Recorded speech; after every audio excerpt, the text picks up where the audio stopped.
So ito yung car garage niya. So 2 cars kasya dito.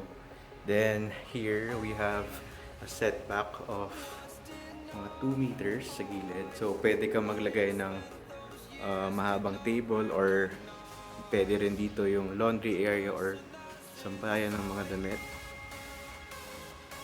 Then at the back, you have here the dirty kitchen. And this door leads to the kitchen. So very spacious na rin yung dirty kitchen, and materials niya ay made from ceramic tiles. So let's go back to the front.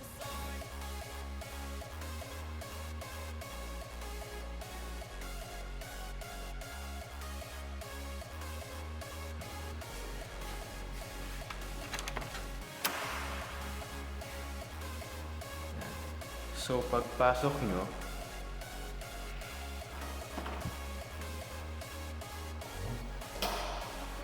makikita nyo na kagad yung very spacious na living area. So ito siya, ito yung door, main door. Then pagpasok mo, ito yung living area. Then here is the dining area. Then beside it is the kitchen. So yung kitchen, made from granite na yung materials niya. Then this one, pwede siya mausog. So makita nyo mayroong cabinet dito na harangan. So pwede mo ito mausog, depende sa layout na gusto mo. So have here the built-in cabinets for the kitchen. And you have here a dual sink. And this is made from granite. Then this door is yung kanina, yung paglabas mo sa dirty kitchen. Sa ground floor nandito rin yung isang bedroom, tinatawag nilang senior's room sa ground floor. And lahat naman ng bedrooms merong built-in cabinets. And for the ground floor bedroom, meron din siyang sariling bathroom. So, yeah.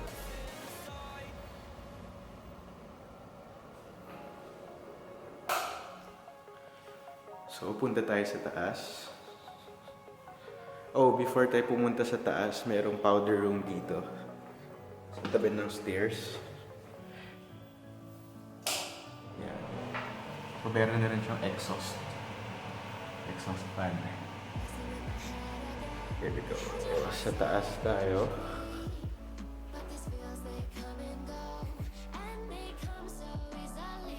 So we are now here sa second floor. Then pag akyat mo ng second floor, sa right side may makikita kang malaking space. So pwede mo siya gawing living room, or pwede mo rin lagyan ng partitions for another bedroom. So possible na maging 5 bedroom yung bahay. Then here is the first bedroom. So wala pang lights installed here for every bedroom, and meron tayong window type aircon provision. And again, built-in cabinets for every bedroom.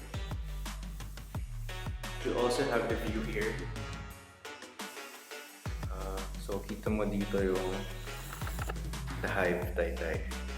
Then Metro Manila skyline. Of course, you have to see it personally para ma-appreciate it.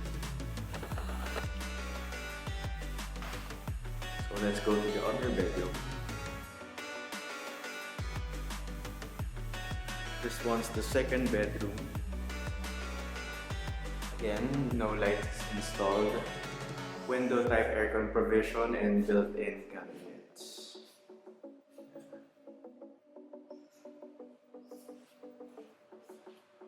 And we have here And ito po yung parang may nasusunog doon. Walang alam ano yan. Ingat po tayo.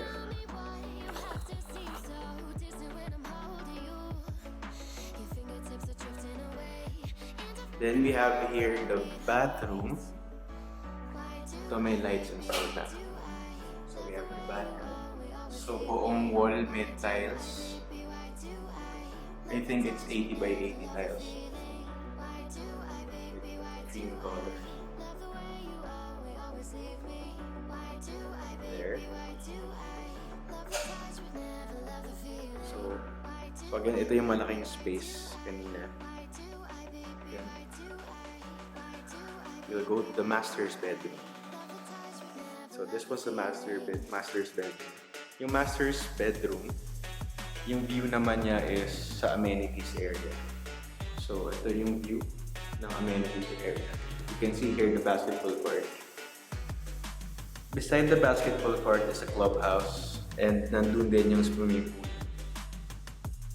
So again, no lights installed and built-in cabinets.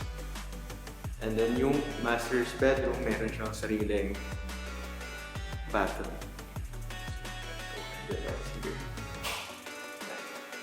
Sariling bathroom yung master's bedroom. Tiles din yung buong walls. Lahat ng walls sa bathroom. Then we have here some cabinets and some mirrors for the master's bedroom.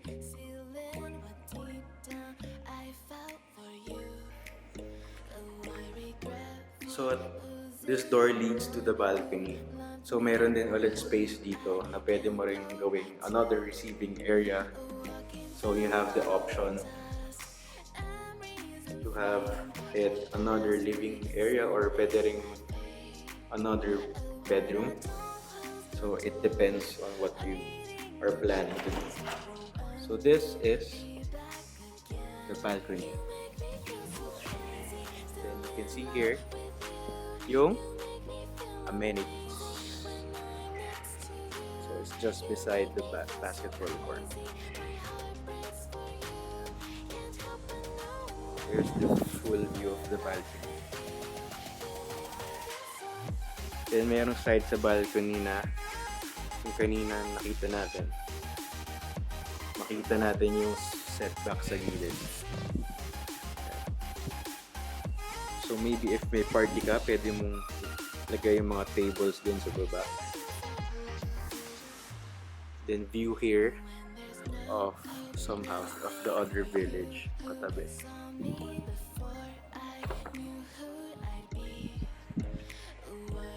Again, you also have the option to have a third floor or up to a fourth floor.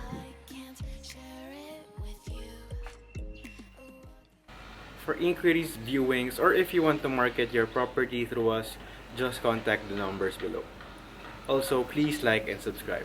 This is Marty Hernandez, licensed solicitor broker of Rizal Properties.ph, finding you properties in Rizal.